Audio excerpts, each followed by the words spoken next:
My childhood friend has started thinking I'm a clingy, insecure stutterer. I got into her school after repeating a year, but she's rather annoyed, keeping her distance from me. What she doesn't know is that I'm not there for her. Later on, I overcame my stuttering.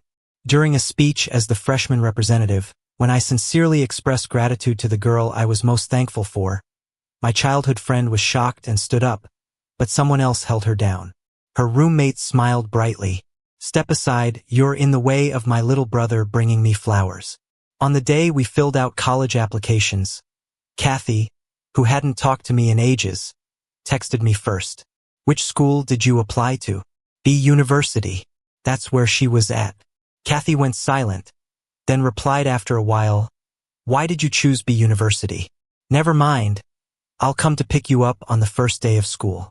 I'll send you some money, buy some formal clothes. Don't show up looking shabby, you don't want your new friends disliking you." I was taken aback, a painful tingling in my pride. She also said, "And don't bother me every day like before." She sent me a voice message, sounding calm yet resigned. "Evan, I know you're lacking love, but you need to learn to stand on your own. Stop seeing me as your savior. Okay?" My mom was lying next to me. She can't read, but she made me send a lot of thank you messages to Kathy. She happily said it was good to have a friend from back home with me at college so I wouldn't be bullied anymore. She raised her hand and gently touched the scar running from my earlobe to the back of my head. "If anything happens, speak up. I can't always be there with you, but Kathy can. She's always protected you. It puts me at ease." I didn't let my mom hear Kathy's voice message. I held my phone tight, feeling a bit defeated. On the glowing screen, I sent my last reply. "All right, I won't bother you anymore." My mom named me Evan, hoping I'd be knowledgeable, broad-minded, and tolerant. Sadly, I let her down. I was naturally introverted and stuttered when I spoke. In conversations, I could always sense others' awkwardness. It's hard to fix. Since elementary school, I avoided speaking, didn't make friends, and didn't answer teachers' questions. Everyone said, "Don't be so antisocial, it's not likable." Except Kathy. "If you don't feel like talking, then don't." She shielded me from bullies, fighting back against a chubby bully, while I applied herbal ointment on her bruised temples. After that, Kathy often took me to play and made me call her sister. Saying one syllable is easy, right? Her fair face was bruised but full of joy. From then on, calling her sister, like mom, gave me a sense of warmth and protection. But later, Kathy, who moved from the village to live in the city, slowly changed. I sent her many messages about village life and school happenings. At first, she'd reply, but then she got tired of it. One late, dark night in senior year, I was in an alley with a wound from my earlobe to the back of my head, blood seeping into my uniform collar. I texted her, hands trembling, "Kathy, there's something I want to tell you." She quickly replied, "Evan, I don't have time for your trivial stories. We're nearing finals. Study hard. Okay? That's it. I'm switching off. Don't contact me." I watched my phone screen go dark, and a light in my heart seemed to extinguish too. After the finals, Kathy asked which school I applied to. I said I was repeating a year. She paused for a long time and only said, "Oh, you lack focus, that will affect your grades, Evan. Keep your head straight in the future." On registration day, carrying heavy bags made me sweat as I looked around the train station for Kathy, but couldn't find her. She replied saying she was busy and forgot, and told me to wait. After half an hour, I finally saw two tall girls walking towards me. For a moment, I was stunned. Kathy's mom remarried a rich man and took her from the village when we were in junior high. It's been 4 years since then. Kathy's childhood traces had vanished, and she turned heads now. Nervously again, I whispered, "Sis, Evan, what were you thinking, picking such an ugly shirt color?" Kathy's first words made me a little lost. I wanted to say, "Mom picked it, she likes it, and I like it too." But I stuttered again. Before I could finish, Kathy sighed, "I understand. If speaking's tough, just say less. This is my roommate, you can hand over your luggage to her." Kathy's roommate came strolling by, pulling off her mask. A long hand took my bags. I looked into a pair of familiar eyes with a hint of mischief. "Hi, welcome to B University. I stood there dazed. The world is small. Fate is unpredictable. Betty, my desk mate before I repeated, was Kathy's roommate. Honestly, I hadn't recognized her with the mask on. Such a big change. Once rebellious and bold, with white and red dyed hair, she had lost her edge a bit. Very unique. I could still recall her sitting alongside, lazily twirling a pen during lectures. And I'll never forget when she pulled me out of an alley, the night breeze carrying the scent of pear blossoms. What's wrong? Betty seemed amused. Kathy walked too fast, so I kept pace with Betty instead. She hummed a tune, then suddenly turned to chat with me. So the sister you wrote about in all those high school essays is Kathy. I nodded slightly, avoiding her knowing look. Betty once curiously asked when I was quietly working on problems, "Do you like your sister?" Like? More like admiration. She was popular, smart, and was once kind to me, though she stopped caring about the small tree she planted back home or the shop we visited in junior high. I regretted the distance growing between us.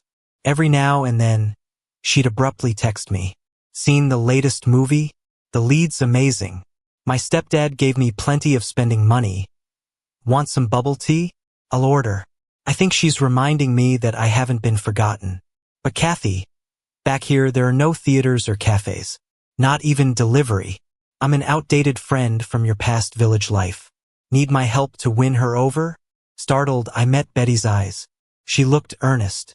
Seeing me shake my head frantically, she laughed. "Just kidding. I'm not that free." She's still the carefree school rebel. An enigma. After checking in and settling into my dorm, I got a text from my mom. "Arrived at school? Remember to thank Kathy. Did she get the canned food I made? She loved it as a kid." The canned food sat right beside me. Kathy left in such a hurry that by the time I pulled the can out, she had already dragged Betty away.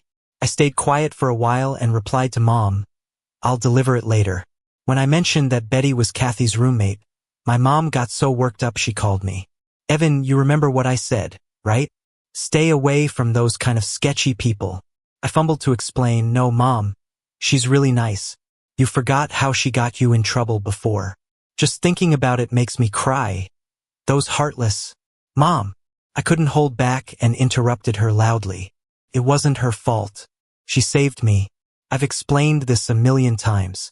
But my mom stubbornly believed that because I'd been friends with Betty back then, that's why those bullies targeted me, leading to a concussion and failing my college entrance exam. No, Mom. They just picked on me. Someone with no protection. A little mute boy from a widow's house. Poor and shy. They laughed, their faces a twisted blur. I had my eyes blacked out, crying, 'Mom.' And they laughed even harder, asking why not visit his place and mess with his mom too. To this day, I can't forget that moment of losing all hope. My mom wasn't some superhero. She worried about daily expenses, ran around paying off debts, cried over my dad who died in a car accident. Me being bullied only added more weight on her shoulders. The night was dark, pear blossoms white as snow. Remember Farewell, My Concubine? There's that scene where they burn the protagonist's lips with a pipe. You all remember that? A guy in the crowd with a cigarette had a creepy smile. What if we burn his lips too? Think it'll fix his stutter. The first cigarette went on my tongue. The second went out in Betty's palm. That's all I vaguely remember.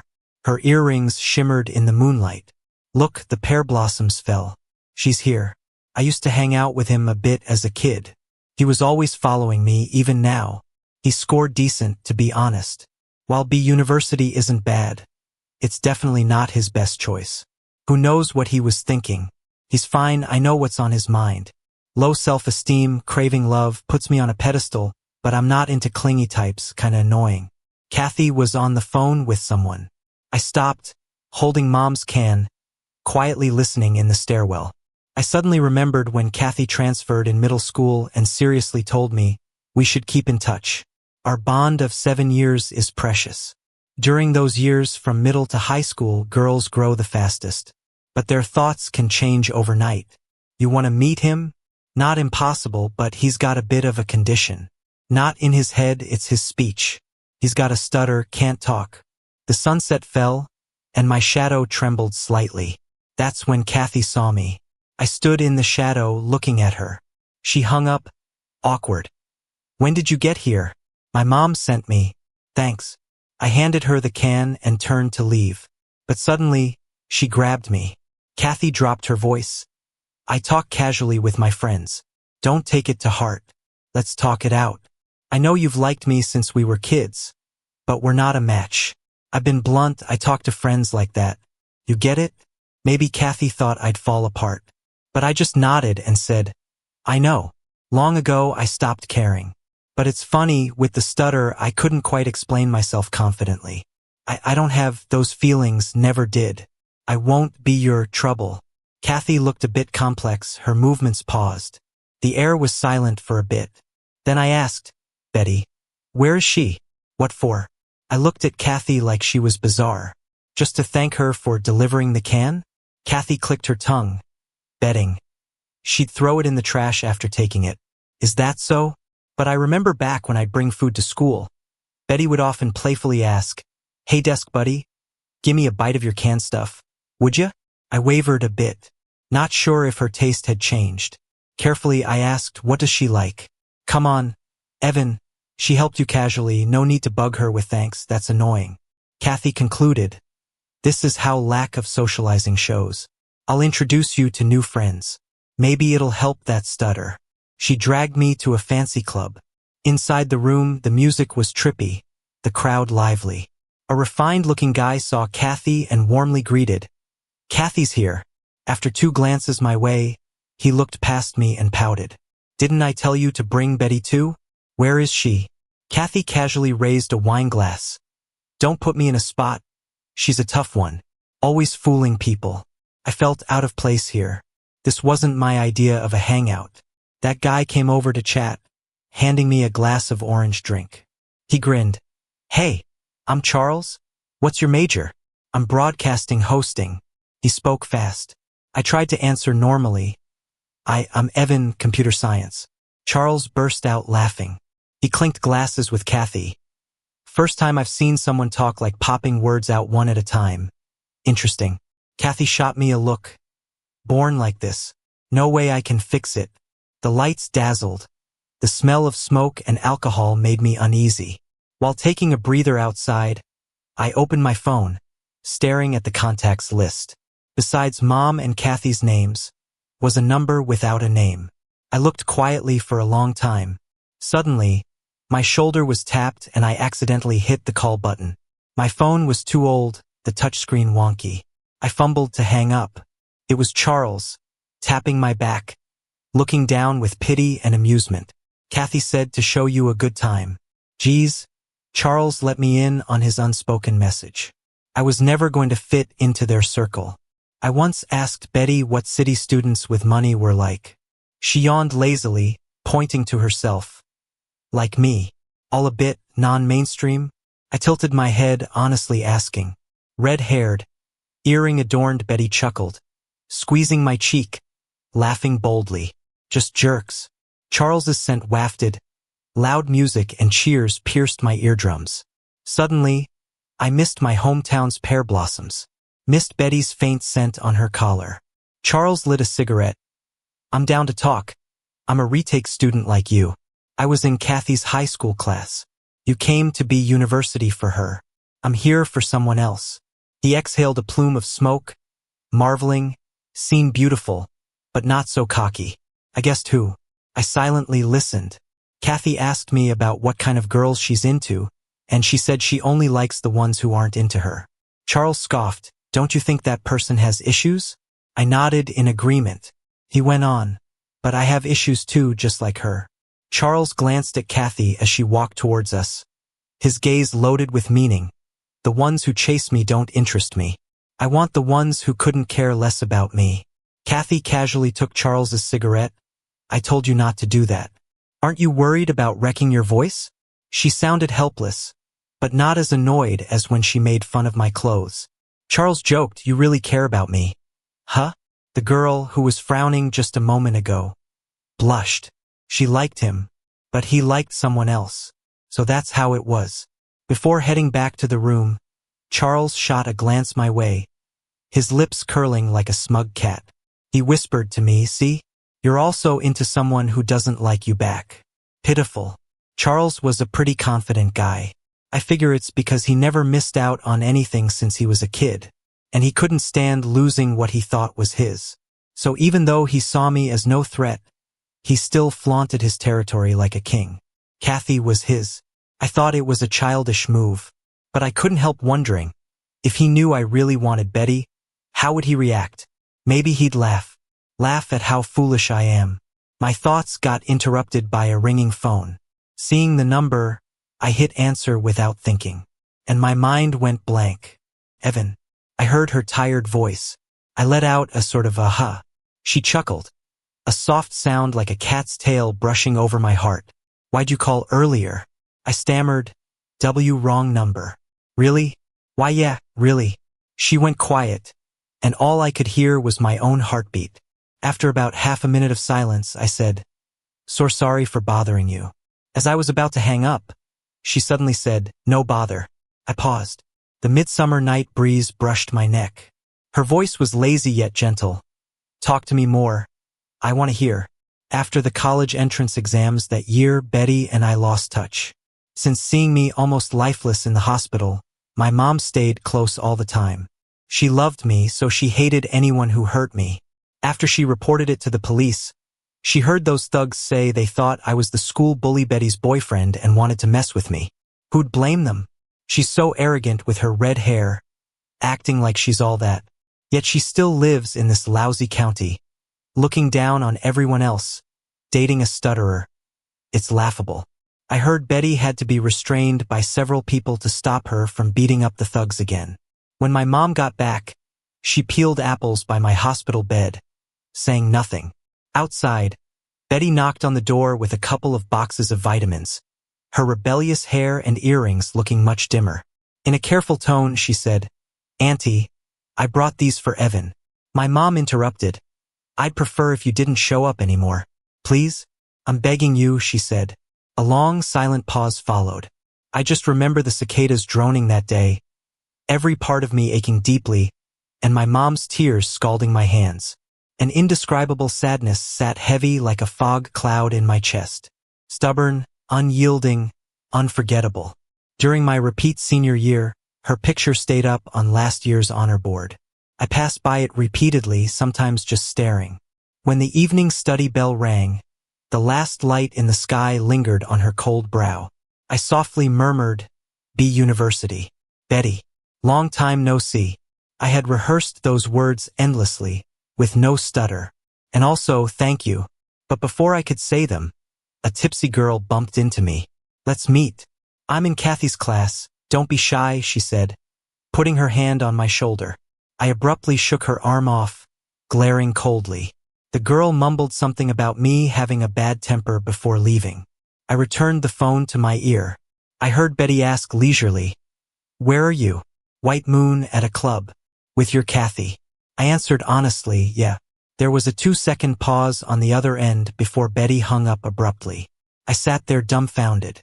A moment later, she texted, "Gonna come steal the spotlight. Your sister won't mind, right?" When I got back, Kathy was just complaining to Charles. "Weird. This guy said he wasn't interested in coming. Now he's asking for the room number." Charles's eyes lit up, a smile he couldn't suppress. I texted Betty to come celebrate starting college with me. Didn't expect her to actually show up. Kathy froze. "Really?" Charles nudged her with his elbow. "Kathy, if I manage to win over Betty, I'll definitely remember you as the matchmaker." Kathy gave a small smile and didn't comment. She pulled out a lighter and tried to light a cigarette over and over with no luck. I grabbed a matchbox from the table and handed it to her. She looked up and met my eyes, slightly surprised. Unexpectedly, Kathy took the matchbox and held my hand. She sat next to me, speaking softly with a somewhat bitter smile. "Evan, good thing you're here." I was startled, quickly pulling my hand back. Just then, Betty pushed open the door. The room fell silent for a moment. Even the most buzzed folks sobered up a bit. Betty's hair was slightly tousled by the wind, making her features look more striking and sharp. Her gaze cut through the crowd and landed on me. My heart skipped a beat. Betty casually strolled over. With a half smile she said, "What game you guys playing? Looks cozy." Someone in the room joked. Kathy and him weren't playing, just whispering to each other. The room erupted with playful jeers. This made Kathy glance quickly at Charles, who was laughing too. Then she shrugged it off. "You all go ahead and play. Don't mind me catching up with Evan." Hearing that, people laughed and let it go. But Betty raised an eyebrow. "How come you weren't so eager to catch up when we picked people up this afternoon?" Kathy was momentarily speechless. Betty sat beside me, casually grabbing a deck of cards from the table. Charles moved closer, smiling sweetly. "Betty, we'll be college buddies now. Looking forward to it." He was charming, his smile inviting warmth, and his conversation lively. He could liven any room. Even his jokes hit just the right note, making everyone feel involved. Besides Kathy, other girls present seemed interested. "We've already spotted this new broadcasting major hunk on campus. And I heard Star Media's already signed you? Is that the talent agency started by the national movie star Diana? That's impressive. Charles must be hanging out with celebrities all the time now." Charles laughed and shook his head. "Nah, not really. I've just started getting involved, and I've only met Diana and a few actors preparing for a new show. Their looks must be amazing, right?" A girl across from me sighed enviously. Charles glanced at Betty, who was still casually rolling dice, seemingly uninterested. "Of course, but I think Betty stands out even more." His eyes crinkled in a smile, and a faint blush spread across his fair face.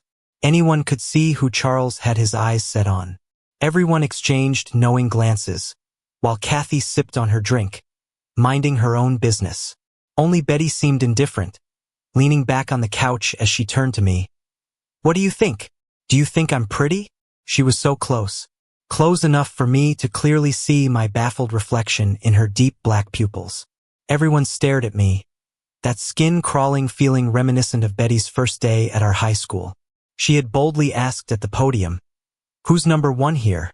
And I had cluelessly raised my hand. The girl with the red hair had strutted over to me, tilting her head with a cheeky smile. "I only sit next to the best."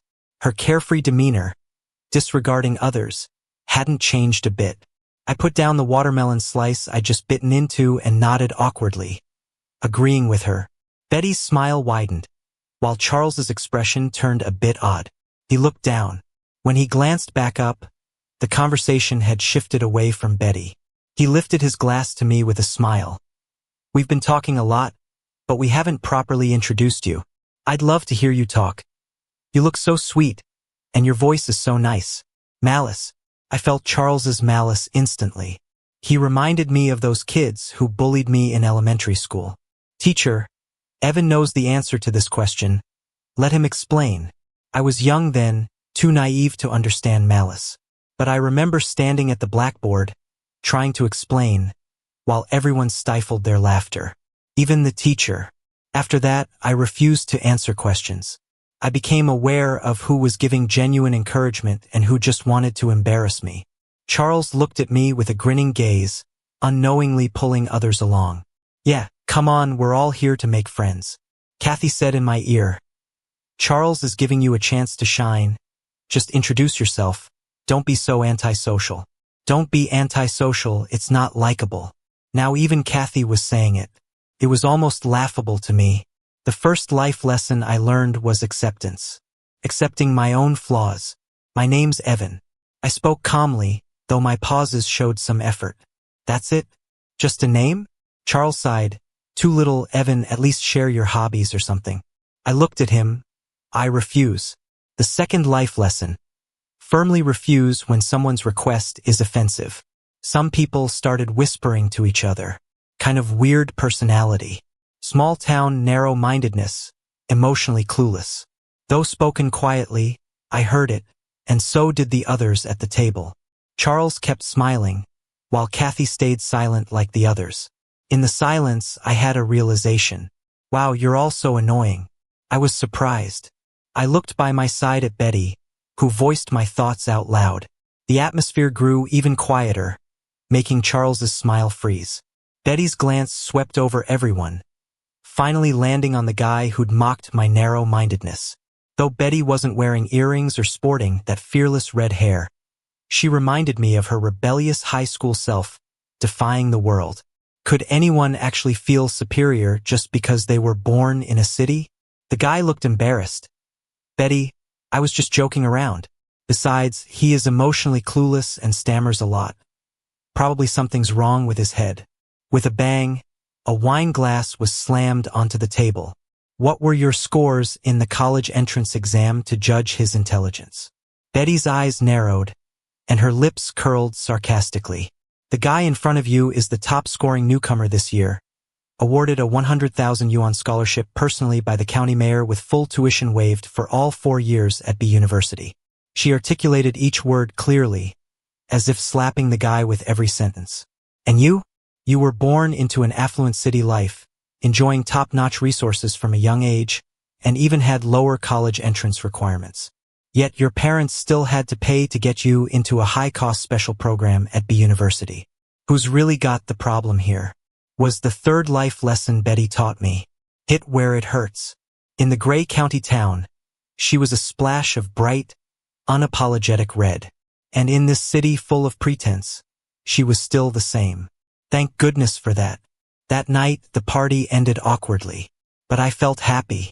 Late at night, Kathy suddenly texted, "Why didn't you tell me you and Betty were desk mates? You used to tell me everything." I paused, a bit thrown off. Kathy seemed to have forgotten how she would brush off my trivial ramblings. I didn't understand why she was asking now. Me, what's up? Kathy replied quickly, "Don't get too close to her. You and she aren't from the same world. Her circle isn't for ordinary folks." That was it. Kathy moved on easily, asking if I'd like her to show me around B University's popular spots. "Your mom called me, asking to look out for you a bit more." I paused at the mention of mom. But after a brief silence, I turned her down. "No need to trouble you, I've got other things to do." She seemed puzzled. "What else do you have?" I checked my schedule and replied calmly. "The school notified me to prepare for a freshman representative speech this afternoon." She almost instantly replied, "You giving a speech? Seriously, you know your own situation, right?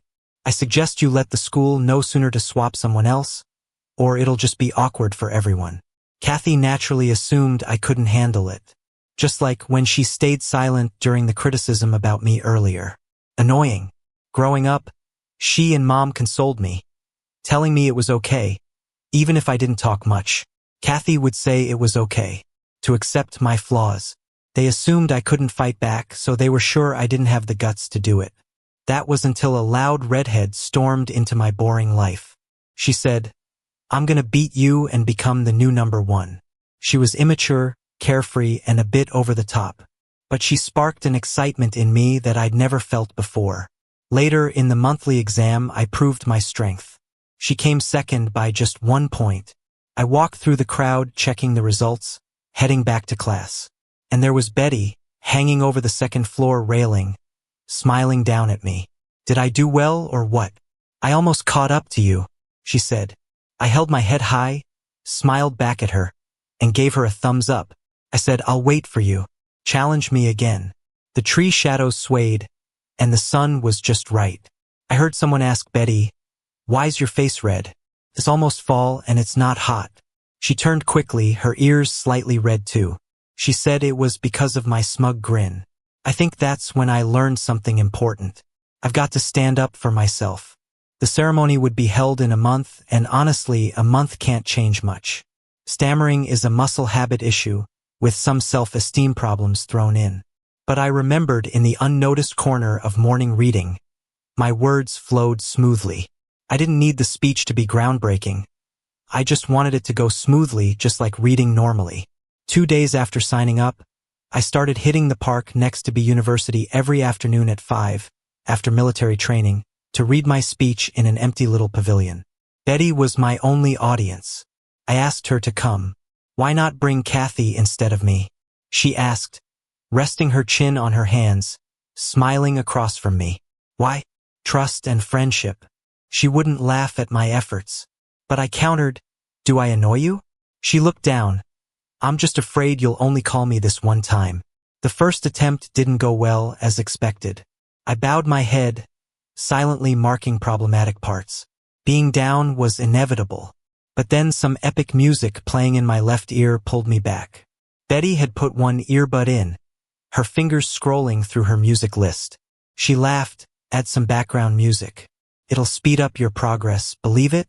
I suddenly remembered when she used to recite poems with headphones on, memorizing while listening to music. She learned super fast. I nodded, "I believe it." Her eyes reflected my image, her other hand gently patting my back. "Evan, I believe in you too." It felt like the most ordinary thing she could say, yet it made me want to cry. I held back my emotions, turning the speech to the first page and starting over. From dusk to starry night, she always applauded after I'd done. "Betty, you're not the troublemaker my mom thinks you are. Meeting you in high school is something I'll always be grateful for." On the 15th day, some chilly raindrops hit my face, and my first instinct was to text Betty. "It's raining." She didn't reply. I bought an umbrella at the supermarket by the dorm but saw a viral post on the campus wall just after paying. Diana's secret child is attending B University. Scrolling down, there was Betty's photo. The comments section was going wild. "Holy crap. We only knew she was our school's beauty. We even said she was like a young Diana. Turns out they're actually related. Diana's just 40, and this secret daughter is already 20. Showbiz, man, always something." This post caught like wildfire, reaching the top of trending topics. And then, Betty's entire past got exposed. Her mom, Diana, while starting out as an extra, ended up living with someone. The year she got pregnant with Betty was when her first hit film, Chronicles of the Moon, aired. Diana had just become famous, had the money to raise a kid, and secretly gave birth. Betty was hidden away and raised until Diana announced her marriage, sending Betty off to a small town to finish high school. Netizens were all over this gossip. Diana's been saying she would never marry since she began her career. When she had that huge wedding, people were amazed that love could change her mind. But thinking back, it's kinda sad. Someone yelled, "There are so many reporters at the school gate." My heart sank. Holding my umbrella, I tried to squeeze through the crowd. There was Betty, surrounded by reporters in raincoats at the school gate, her face blank and her eyes cold. I heard someone asking her, "Did you know about your background? Can you tell us about your dad and Diana?" The rain, the camera clicks, the relentless questions all jumbled together. I felt like I was going mad. How must Betty feel at the center of it all? She lowered her head and took out her phone. "Are you trying to reach Diana?" someone asked. "Could you answer our questions? Look at the camera." The rain poured harder, and my phone buzzed. I answered. Betty's slightly hoarse voice came over. She asked, "It's raining. Do you have an umbrella?" Through the rain and all the cameras around, her expression remained calm. The raindrops on her lashes made it look like a fog. I didn't have an umbrella and felt incredibly overwhelmed. She didn't lose it, but I felt suffocated. I gritted my teeth, pushing to the front, shoving a paparazzo out of the way. Betty was still holding her phone to her ear. She stared at me, surprised. I shook a little as I held the umbrella for her. I said, "Come with me." I grabbed her hand, pulling her into the campus. Some paparazzi wouldn't quit, and I didn't hesitate to kick at their knees. Just like she had once carried me unwaveringly towards the hospital under the stars. I held her firmly, leading us away from the loud, chaotic crowd. Online rumors still swirled, and the campus walls discussions stayed heated. But Betty didn't check any of it, just smiled at me in the infirmary. I had overestimated my combat abilities, embarrassingly passing out because of low blood sugar while kicking those guys. But it did scare them off, afraid I'd hold them accountable if something happened to me. So they quickly dispersed. The school nurse fed me 2 chocolates, and within 10 minutes, my dizziness was gone. When I opened my eyes, I saw Betty leaning on the bed, her face in her hands, smiling at me. Her eyes shone like they were full of stars. She said, "Evan, you were so cool just now. You made my heart skip a beat." I felt a bit embarrassed, even when I fainted. "Yeah," she replied slowly. It was like I went from an irregular heartbeat to cardiac arrest. Her words made me laugh. The rain had stopped, but her gaze never wavered. She called my name again. Evan. I looked up, a bit puzzled. In a soft voice, she said, "Just now you held my hand."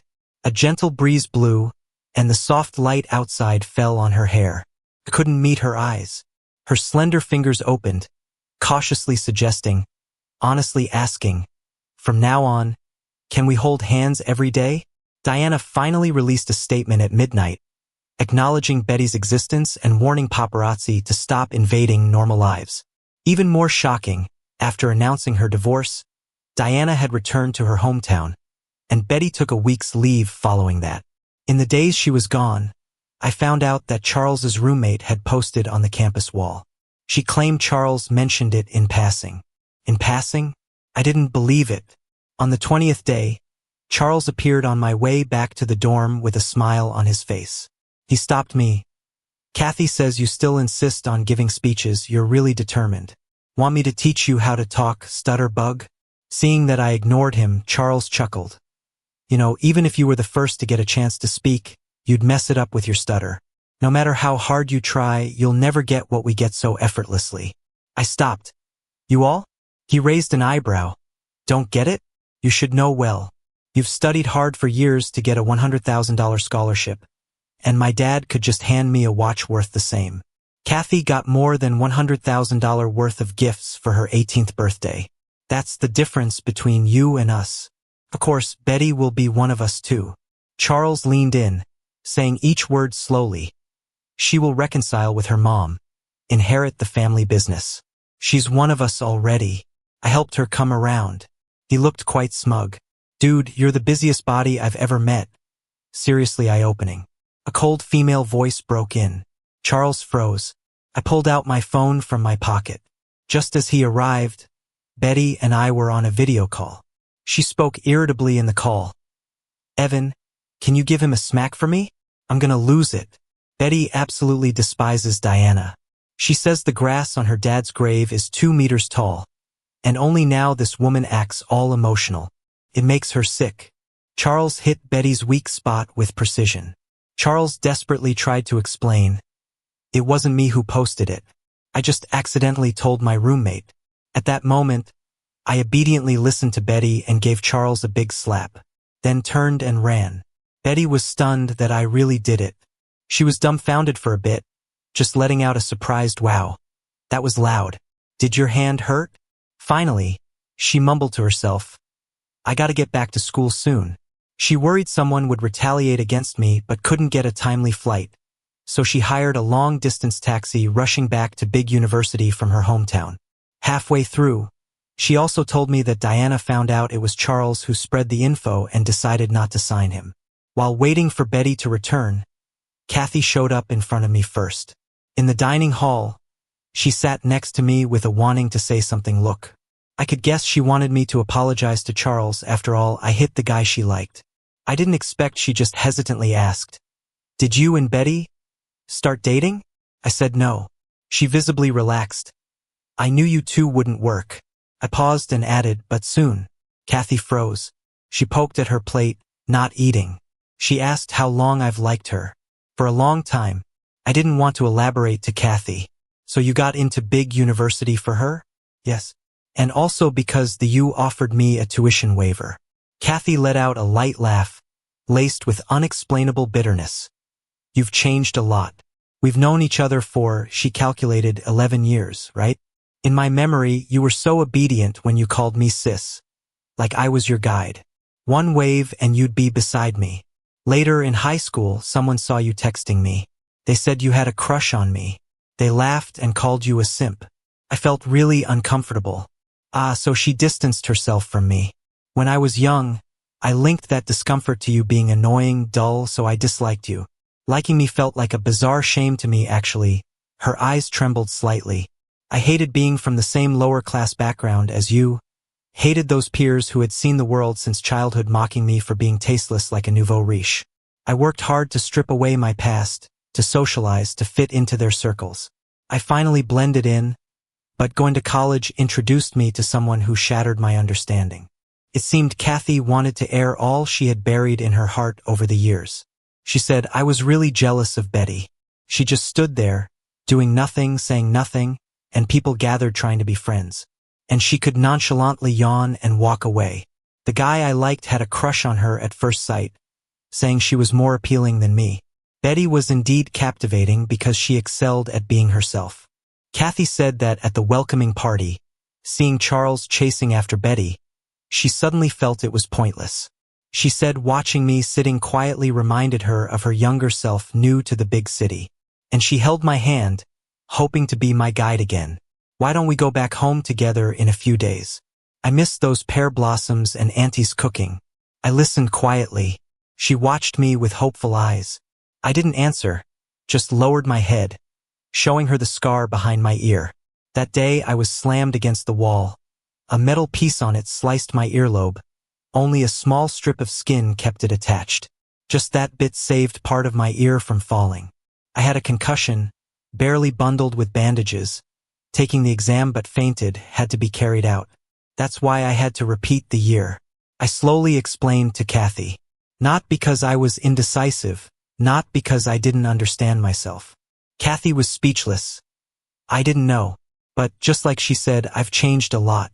I no longer admire Kathy. I see her cowardice now, a trait I despise. Finishing the last bite of my meal, I glanced at the message. Betty saying she took a 2-day, 1-night taxi ride, feeling slightly like dying. Leaving the cafeteria to meet Betty, I cheerily told Kathy that Charles might actually like her. He had quite a possessive interest in her. She didn't reply. If I could, I'd let these two spoiled brats torment each other. They don't know respect, don't know how to love. Pitiable.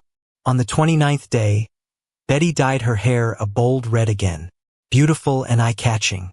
When you give your speech the day after tomorrow, all eyes will be on you. You might be too nervous to speak. She pointed at herself. I assure you, you'll spot me immediately. Just focus on me at that time. Think about how this speech is no different from your numerous practices. That'll ease your nerves. I nodded. Okay. Tree shadows wavered in the breeze. My face flushed red. She cupped my face, preventing me from dodging her intense gaze. Her hands were dry and a bit cool, soothing on my skin, yet still, I felt the small, uneven cigarette burn on her right palm, a scar left protecting me. I reached out with both hands, gently wrapping around her waist. The seemingly carefree person tensed completely, freezing in place. I looked up at her with the most sincere gaze. Thank you. Now it wasn't just me blushing. On the 30th day, my mom suddenly told me she'd visit in a few days. I wasn't too stirred, but Betty panicked, clutching her head. Maybe I should dye my hair back to black. That way, Auntie might not feel like smacking me. I reassured her, don't worry. Over these 30 days, I kept track of how Betty encouraged and helped me every day. I took lots of pictures of the B University snacks she brought me. Then I sent them to my mom. My mom still thinks Betty has something to do with the bullying I faced. But she can see how kind Betty is to me. It's like prejudice and logic are coexisting. On the 21st day, my mom told me, as long as you're okay, that's what matters. I don't hate her. I just can't forgive myself. Back when I was in the hospital, she'd always talk about if you hadn't met that strange girl. If I hadn't stayed longer selling that day before picking you up. If your dad was still here. She'd smooth down my bangs, her eyes always full of tears. You wouldn't have had to suffer so much. From being young and naive to mature and curious, if gratitude is the theme of growing up, there are two people I'm most thankful for. My mom, who raised and loved me, and I glanced over at the crowd below. There were so many people, but I wasn't scared. And her, who taught me confidence and resilience, not to fear ridicule or go with the flow. I looked down and over to the right front row at Betty. She's really dazzling. The sun has a special fondness for her. So do I. During this grand and solemn ceremony, I didn't worry about messing up or stuttering. But right up until I bowed and left the stage, I kept wondering. The microphone was so close to my heart. Could everyone hear it pounding so hard? Could they hear my bold and proud laughter? After the ceremony, when I came out from backstage, I was holding a bouquet of white roses. People leaving the venue were all looking at me. Some even stopped to watch. I felt like everyone thought I was about to propose. I paused, walking a bit awkwardly. That person smiled at me from afar. It gave me more confidence, but then someone blocked my line of sight. Kathy stepped forward slightly, her eyes blinking with light. She said, "Evan, you were amazing up there. I didn't expect to mean that much to you." I looked past her and calmly called to the person behind her, "Betty." Betty answered, grinning wildly. She raised a hand to pat the startled Kathy. "Step aside, you're blocking the view of my brother bringing me flowers." Betty said, hearing me call her softly as Betty in front of others was thrilling, and she was so jealous of the past Kathy. Later, she took great care of the white roses in our dorm, telling everyone, "How did you know these were a gift from the freshman representative, Evan?" Betty's carefree attitude towards everything is something I could never match. Oh well, no matter how exasperating she is, I still like her.